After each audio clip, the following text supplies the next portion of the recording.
আমি বাড়িটা বিক্রি করে দিয়ে আমি পাহাড়ে চলে যাব। কথা দিলাম ঢাকা শহরে এত সুন্দর বাড়ি বেচা তুমি বলদের মতো যে পাহাড়ে থাকবা। না না না না সুমন, তুই বুঝতে পারছিস না। মানে আমার না এই ঢাকা শহর আমার না ভালো লাগে না। আমার এই এই শহর, এই ইট পাথর, এই বিল্ডিং, এই মানুষ, আর এমনিতেও তোর বিয়ে হইতে হইতে এই বাড়ি আর থাকবে না। বাড়ি থাকবো না মানে বুঝলাম না, কি কইতেছ এগুলা? হ্যাঁ, তোর বোঝার দরকার নাই কিছু না। না না, আমার তুমি বুঝাই পাও, তুমি কি দেউল হয়ে গেছো গা? লোন লইছো, যে লোন তুমি দিতে পারতেছ না, এর লেগে তোমার বাড়ি ঘর লয়ে যাইতেছে, নাকি কেউ তোমার ব্ল্যাকমেল করছে তোমার সব সম্পত্তি লয়ে যাবো? না না, আজকে কি এত উত্তেজিত হওয়ার কিছু নাই। নাই মানে তোমার বাড়ি কইতেছ থাকবে না, কে নিয়ে যাবো এটা আমারে কও, আমি ডুবের থেকে। তুই এখন যথেষ্ট বড় হয়েছিস, তোকে আমি বিষয়টা বলবো, কিন্তু তুই আগে কথা দে এই বিষয়টা নিয়ে তুই কারোর সাথে কথা বলবি না। তোমার কসম, আমি কারো রকম না, কও। বলবি না তো? না। এই বাড়িটা আমি বিক্রি করে দিচ্ছি।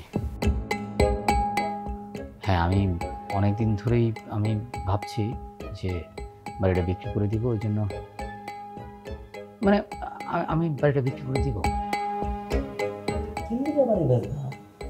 আমি বাড়িটা বিক্রি করে দিয়ে আমি পাহাড়ে চলে যাব। কথা দিলাম ঢাকা শহরে এত সুন্দর বাড়ি বেচা তুমি বলদের মতো যে পাহাড়ে থাকবা। না না না না সুমন, তুই বুঝতে পারছিস না। মানে আমার না এই ঢাকা শহর আমার না ভালো লাগে না। আমার এই এই শহর, এই ইট পাথর, এই বিল্ডিং, এই মানুষ, এই হাও কাও শব্দ আমার না ভালো লাগে না। আমি আমি একটু আমি আমার বাকি জীবনটা, বাকি সময় আমি যতদিনই বাঁচি, আমি না আমি আমি পাহাড়ে আমি শান্তি মতো আমি আমি আমি কাটাতে চাই। আমি ওখানে গিয়ে আমি একটা কাঠের বাড়ি করব। আমি বৃষ্টি আসবে, আমি বৃষ্টিতে আমি ভিজবো, আমি জ্যোৎস্নার সাথে আমি মাখামাখি করব। আমি এখানে থাকবো না। মানে মানে ওরা তো ছোট মানুষ, ওদেরকে এখনো বলি নাই, ওরা কিছুদিন থাকতে আসছে, থাকুক। ওদেরকে বললে ওরা হয়তো পাগলামি শুরু করে দিবে। আমি মানে আমি পত্রিকা আমি বিজ্ঞাপনও দিয়ে দিয়েছি। এত বড় সিদ্ধান্ত তুমি করো নাজি গেলি তো ভাই। তুই কিছু মনে করিস না ভাই। আমি আমি আমি আমি আমি ইচ্ছা করে নিয়ে নিই। আমার ভিতরে যে কিছু আমি তোকে আমি তোকে বুঝাতে পারবো না। না আমি তো পরে পরে বলবো। আমি আমি ভালো নাই, আমার অনেক যন্ত্রণার মধ্যে আছি। তুই কিন্তু ওদেরকে বলবি না। হ্যাঁ, ওদেরকে বলিস না ভাই। আমি ওদেরকে সময় মতো আমি বুঝিয়ে বলবো। কিন্তু আমি একটা জিনিস আমি বুঝলাম না, আমি পত্রিকার বিজ্ঞাপন দিয়েছি, এতদিন হয়ে গেছে, কিন্তু কেউ আমাকে এখন পর্যন্ত নক করলো না। এটা কি? দাদা ভাই, আসিফ আসছে। মিষ্টি আসছে। এই মিষ্টির হাজব্যান্ড আসছে। হ্যাঁ, আমি যাই, কিন্তু তুই কাউকে বলিস না ভাই, ঠিক আছে? মন খারাপ করছিস? আচ্ছা যাও, তুমি কাছে আসো। আচ্ছা, মন খারাপ করিস না। হ্যাঁ, তোর মোবাইলটা দিয়েছি তো।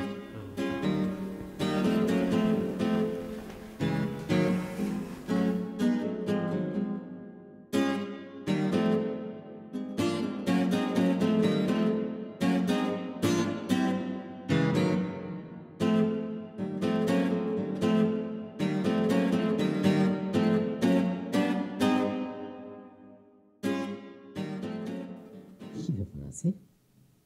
তুমি এভাবে হাসতে, মনে হয় যে কোনো হাসি নাটকের সিন চলছে। দাদা ভাই, অনেকদিন পর মিষ্টিকে দেখছি তো, তারপর আপনার সাথে দেখা হচ্ছে, সবার সাথে দেখা হচ্ছে, কথা হচ্ছে। আমার না মন ভালো। আমার মন ভালো থাকলে আমি সবসময় হাসি হাসি থাকি। মিষ্টি, তোর হুমকি ধামকিতে খালাই বাড়ি ছেড়ে কাউকে না বলে চলে।